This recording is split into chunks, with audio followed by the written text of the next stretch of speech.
अस्सलाम वालेकुम, मेरा नाम है फरहान अहमद और आप देख रहे हैं हमारा चैनल सरजी टेलरिंग। आज इस वीडियो में मैं आप लोगों को टू पीस कॉलर बनाने का तरीका बताऊंगा। टू पीस कॉलर किस तरीके से बनाया जाता है, टू पीस कॉलर को कहां से लेके कहां तक नापा जाता है, टू पीस कॉलर का साइज़ किस तरीके से लिया जाता है। टू पीस कॉलर रेडीमेड बने हुए मार्केट से भी मिलते हैं, इसको आप बुकरम के ऊपर कटिंग भी कर सकते हैं, पैटर्न बना के उसको रख सकते हैं। ये हमारे पास एक टू पीस कॉलर है, ये रेडीमेड कॉलर है। टू पीस के अंदर ये 4 पीस आते हैं, कभी कभी इसके अंदर 5 पीस भी आ जाते हैं। ये 2 पीस एक साथ चिपकते हैं, उसके बाद ये 2 पीस एक साथ चिपकते हैं। इन दोनों पीस को मिला के टू पीस कॉलर तैयार होता है। ये दोनों पीस मिलाने के बाद एक पीस तैयार होता है, ये दोनों पीस चिपकाने के बाद दूसरा पीस तैयार होता है। तो ये दोनों पीस जब इसके साथ अटैच कर देते हैं ये टू पीस कॉलर कहलाता है। अब इसको मैं आप खोल के आपको दिखाऊं। इस टू पीस कॉलर के साथ प्लास्टिक की ये एक चीज़ आती है, इसको बोलते हैं बोन। ठीक है, इसको कहा जाता है बोन। ये 2 तरह की होती हैं, एक चिपकने वाली बोन होती है और एक बगैर चिपकने वाली बोन होती है। ठीक है, जो चिपकने वाली बोन होगी वो बिल्कुल बुकरम की तरह होगी, एक तरफ शाइन होगा और एक तरफ प्लेन होगा। ये वाली जो हमारे पास है ये चिपकने वाली है, एक तरफ से शाइनिंग है और एक तरफ से इसकी पेस्टिंग है। ठीक है, तो इसको हम चिपकाएंगे। दूसरी जो होती है वो बगैर चिपकाने वाली होती है, वो किस तरीके से लगाई जाती है वो भी मैं आप लोगों को बताऊंगा। ये कॉलर के ऊपर लगाया जाता है कि ये कॉलर की नोक जो है बिल्कुल स्ट्रेट रहे, मुड़े ना। कॉलर की नोक को कड़क करने के लिए इसको लगाया जाता है, इसलिए इसका नाम बोन रखा गया। ठीक है, ये होगा इसकी बोन। अब मैं आप लोगों को बता दूंगा कॉलर को कहाँ से लेके कहाँ तक नापा जाता है। किसी का साइज़ 13 इंच है, किसी का साइज़ 14 इंच है। जब आप किसी की नेक का साइज़ लेते हैं तो उसके हिसाब से ये कॉलर लगाया जाता है। ठीक है, अब किसी का साइज़ 13 है, किसी का साइज़ 14 इंच है, किसी का साइज़ 15 इंच है, तो ये उसके हिसाब से मार्केट से लिया जाता है रेडीमेड। अगर आपने खुद इसको कटिंग करना है तो इंशाल्लाह हम इसी चैनल पे आपको इसकी कटिंग की वीडियो भी बताएंगे। तो कॉलर को नापने के लिए वाला पीस जो होता है इसको बोलते हैं बेन। ठीक है, इस बेन को नापा जाता है। कॉलर का साइज़ इस बेन से नापा जाता है।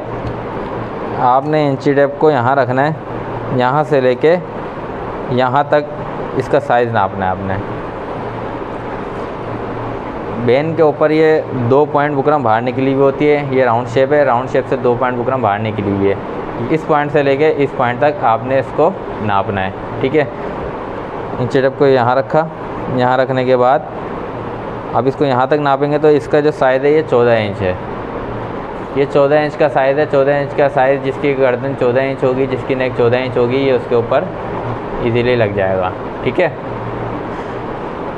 कुछ लोग होते हैं कॉलर को इस वाले पीस से नापते हैं, कुछ लोग होते हैं यहाँ से नापते हैं। ये सब गलत तरीके हैं। ठीक है, कॉलर को नापने का तरीका यही है कि आपने यहाँ से लेके यहाँ तक कॉलर को नापना है।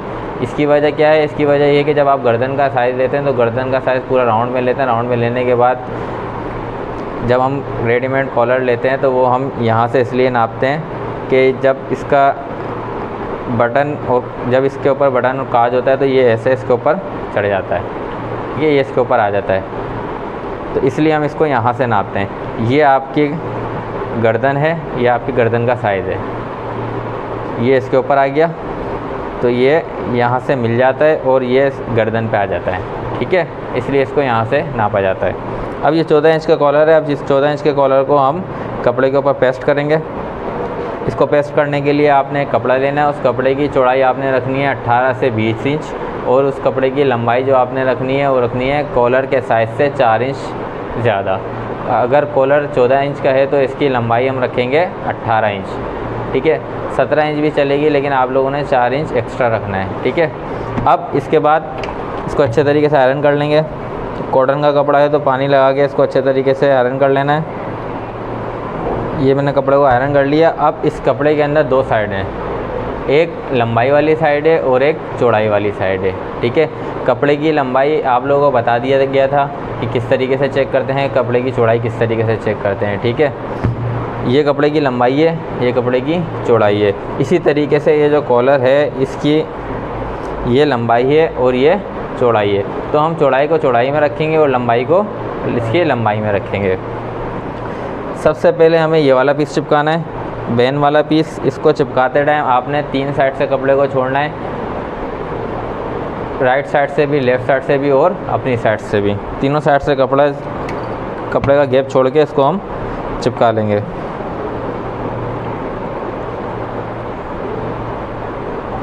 इसको चिपकाते टाइम इस बात का ज़रूर ख्याल रखना है कि जब तक यहाँ से पेस्ट नहीं हो जाए अच्छे तरीके से, आपने आगे नहीं बढ़ना। इस तरीके से आप इसको चेक करेंगे ये पेस्ट हो रहा है या नहीं।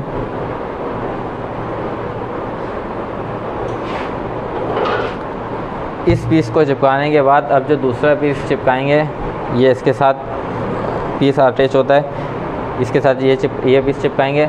अब इस पीस के अंदर एक साइड पे बेस शेप बनी हुई है और एक साइड पे सीधा है, ठीक है, स्ट्रेट है। जो बेस शेप वाली साइड है वो साइड आपने ऊपर की तरफ रखनी है इस तरह।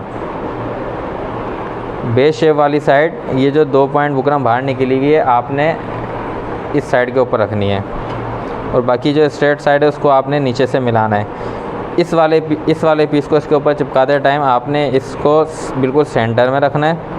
सेंटर में रखने के बाद इसको नीचे से मिलाना है। ये देखें, यहाँ से भी गैप बराबर है, यहाँ से भी बराबर है और इसको मैंने नीचे से मिला दिया।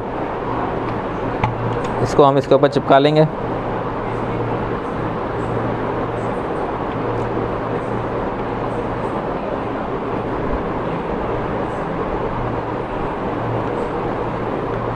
इसको चिपकाने के बाद चेक करेंगे ये अच्छे तरीके से पेस्ट हो गया, ठीक है। अब इसके बाद ये 2 पीस रह गए हमारे, ठीक है। अब इन दोनों पीस को चिपकाएंगे। इन दोनों पीस को चिपकाने से पहले मैं आप लोगों को बताऊं, एक पीस की चौड़ाई ज़्यादा होती है और एक पीस की चौड़ाई कम होती है। लंबाई में ये दोनों पीस बराबर होते हैं। एक पीस की चौड़ाई ज़्यादा होती है, एक पीस की चौड़ाई कम होती है। इसकी एक पीस की चौड़ाई ज़्यादा इसलिए होती है कि यहाँ से 2 पॉइंट जो बुकरम बचती है, ये इसके ऊपर पेस्ट करने के बाद वो 2 पॉइंट, ये वाले 2 पॉइंट से सिलाई लगा के जोड़ देते हैं, इसलिए इसकी 2 पॉइंट चौड़ाई ज़्यादा रखी जाती है। तो पहले हम जो ज़्यादा चौड़ाई वाला पीस है उसको चिपकाएंगे। उसको चिपकाने के लिए आपने जहाँ से कॉलर को नापते हैं इस साइड से मिलाना है। इतना मिलाना है कि यहाँ से माइनर सा गैप होना चाहिए, ये यहाँ से कटिंग होता है, ठीक है। यहाँ से जहाँ से कॉलर नापते हैं इस कॉर्नर से आपने इसको बराबर रखना है और बाकी बीच में थोड़ा सा गैप छोड़ना है।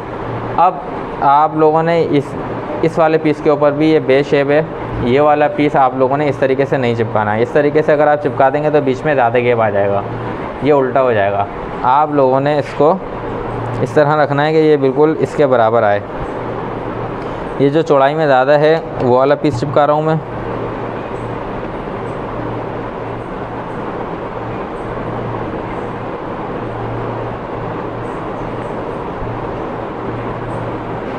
अगर आप लोग हमारे चैनल पे नए हैं तो हमारे चैनल को सब्सक्राइब कर दीजिएगा, लाइक करना नहीं भूलिएगा। जो चौड़ाई में बुकरम ज़्यादा थी वो वाला पीस मैंने चिपका दिया, ठीक है। अब इसके बाद हम इसका दूसरा पीस चिपकाएंगे। इसका दूसरा पीस चिपकाते टाइम आपने इसको ऊपर से मिलाकर रखना है और नीचे 2 पॉइंट का गैप छोड़ना है, ताकि नीचे वाले 2 पॉइंट का जो गैप है इससे ऊपर वाले 2 पॉइंट का जो गैप है वो दोनों आपस में जुड़ जाएँ। अब इसको ऊपर से मिलाएंगे और ऊपर से मिलाने के बाद इसको चिपकाना शुरू कर देंगे, ठीक है। लेकिन उससे पहले मैं आप लोगों को बता दूं कि ये जो कॉलर है ये है कमीज़ कॉलर। इसको 2 पीस भी कॉलर कहा जाता है, कमीज़ कॉलर भी कहा जाता है। इसके अंदर थोड़ी सी नोक निकली हुई होती है। जो नोक वाला पीस उसको कमीज़ कॉलर और 2 पीस कॉलर कहा जाता है। इसके अलावा एक और कॉलर आता है शर्ट कॉलर, वो होता है फ्रेंच। उसकी नोक यहाँ से नहीं होती, वो मैं आप लोगों को नेक्स्ट वीडियो में कटिंग करना बता दूंगा कि किस तरीके से उसको बनाया जाता है। रेडीमेड कॉलर लेके भी आप उसको फ्रेंच कॉलर बना सकते हैं। अब इसको हम चिपकाएंगे। इसको चिपकाने से पहले ये बोन मैंने आप लोगों को बताया था, अगर ये बोन पेस्टिंग वाली नहीं होगी, चिपकाने वाली नहीं होगी, तो इसको हम दोनों कॉलर के सेंटर में यहाँ पे नोक के ऊपर रखेंगे, अगर ये चिपकाने वाली नहीं है तो। और अगर ये चिपकाने वाली है जिस तरीके से ये है, तो इसको लगाने के लिए पहले आपने ये वाला पीस चिपकाना है। इस वाले पीस को चिपकाते टाइम आपने इसकी नोक बराबर रखनी है।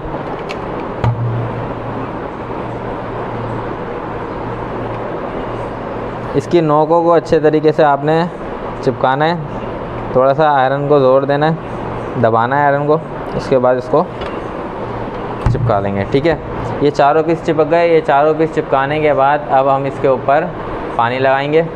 पानी लगा के इसको जितना शेयरिंग होना होगा, जितना सुगड़ना होगा इसको, ये सुगड़ जाएगा।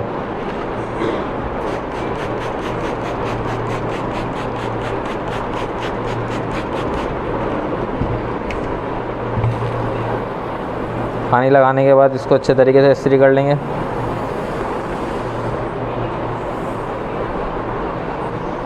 इसको इस्त्री करने के बाद अब इसकी जो ये 2 बोन है, जिस साइड के ऊपर शाइनिंग है, चमक है, ये साइड आपने ऊपर रखनी है और दूसरी वाली साइड नीचे रखनी है। इसको इन दोनों पीस के ऊपर चिपका देंगे। इन दोनों पीस के ऊपर इस तरीके से नोक पे रखकर इस्त्री को थोड़ा सा ठंडा करेंगे। ज़्यादा गर्म इस्त्री नहीं लगाना, ज़्यादा गर्म इस्त्री लगाओगे तो ये प्लास्टिक की होती है, ये इस्त्री के ऊपर ही चिपक जाएगी। ठीक है, इसको रखने के बाद आपने बस इसको इस तरीके से आयरन करना है। ये चिपक गई। इसको ज़्यादा गर्म इस्त्री नहीं लगानी। ये भी इसी तरीके से ये चिपक गई। ये दोनों पेस्ट हो गई। ठीक है, अब हम इसकी कटिंग करेंगे। इन दोनों पीस को अलग करेंगे। इन दोनों पीस को अलग करने के बाद ये जो वाइट बुकरम आप लोगों को नज़र आ रही होगी, इसको छुपाने के लिए कपड़ा लगता है जिसको बोलते हैं फेसिंग का कपड़ा अलग करेंगे। सबसे पहले यहाँ पे सेंटर में एक कट लगाना है। इस सेंटर में कट लगाने का मकसद सिर्फ इतना है कि जब हम इसको ऐसे फोल्ड करेंगे तो ये शेप में है। ठीक है, तो जब हम इसको फोल्ड करेंगे तो यहाँ वाला कपड़ा इधर आ जाए, यहाँ वाला कपड़ा इधर आ जाए, बीच में गैप आ जाएगा। अगर ये जुड़ा हुआ होगा तो ये कॉलर आपका ऐसे उठेगा, इसलिए हम इसको कट लगाते हैं ताकि ये बिल्कुल इजीली बैठ जाए। तो हमने जो अपनी साइड से कपड़े को छोड़ा था, उस कपड़े को हम फोल्ड कर देंगे बुकरम से मिलाकर। बुकरम से बिल्कुल मिलाना है, बीच में गैप नहीं आना चाहिए।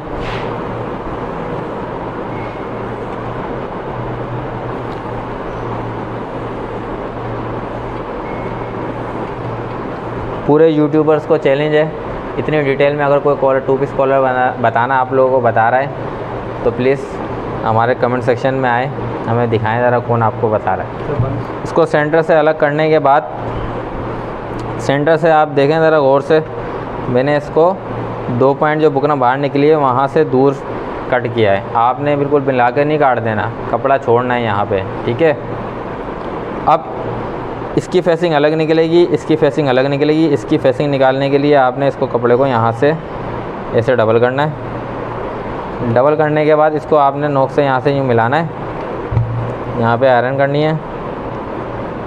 आयरन करने के बाद इसको आपने यहाँ से कटिंग कर लेना है बराबर से।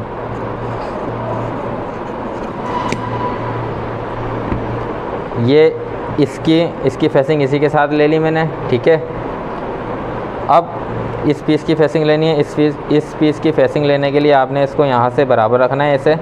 ठीक है, ये शेप में खुद ही आ गया ऑटोमेटिक। इसको आपने इसके बराबर रखना है। इसके बराबर रखने के बाद यहाँ से आपने आधा इंच या पौना इंच कपड़े को छोड़ के इसको काट लेना है।